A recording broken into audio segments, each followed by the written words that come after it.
कृष्णाय वासुदेवाय हरिये परमात्मने प्रणक्लेश नाशाय गोविंदाय नमो नमः।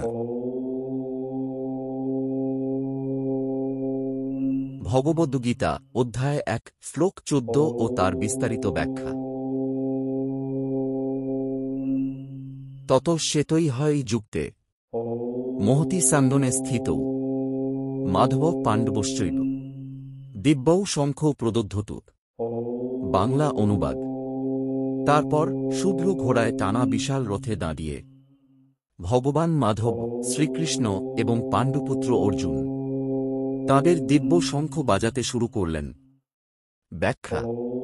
এই শ্লোকটি ভগবদ্গীতার এক অত্যন্ত তাৎপর্যপূর্ণ দৃশ্য উপস্থাপন করে, যেখানে যুদ্ধ শুরু হওয়ার প্রাক মুহূর্তে শ্রীকৃষ্ণ ও অর্জুন নিজ নিজ দিব্য শঙ্খ বাজান। শব্দ বিশ্লেষণ।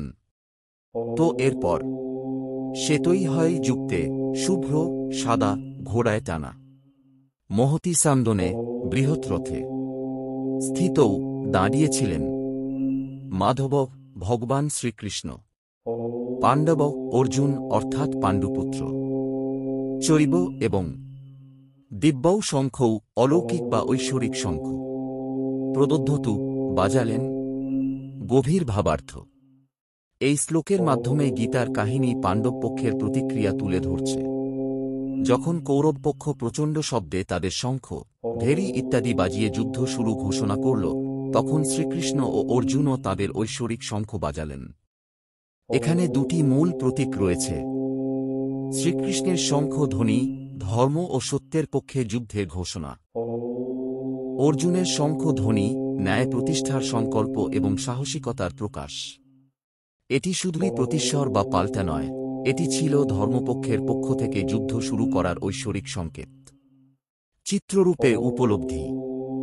এই দৃশ্য কল্পনা করলে দেখা যায় একটি সুসজ্জিত রথ, তাতে শুভ্র ঘোড়া, এক পাশে ঈশ্বর শ্রীকৃষ্ণ, অন্য পাশে অর্জুন, এবং তাঁদের হাতে দিব্য শঙ্খ, যা কেবল শব্দ নয়, আত্মা জাগরণের ধ্বনি। উপসংহার। এই শ্লোক শুধু যুদ্ধ শুরুর ঘোষণা নয়, এটি ভগবদ্গীতার আধ্যাত্মিক উত্তরণে এক গুরুত্বপূর্ণ মুহূর্ত।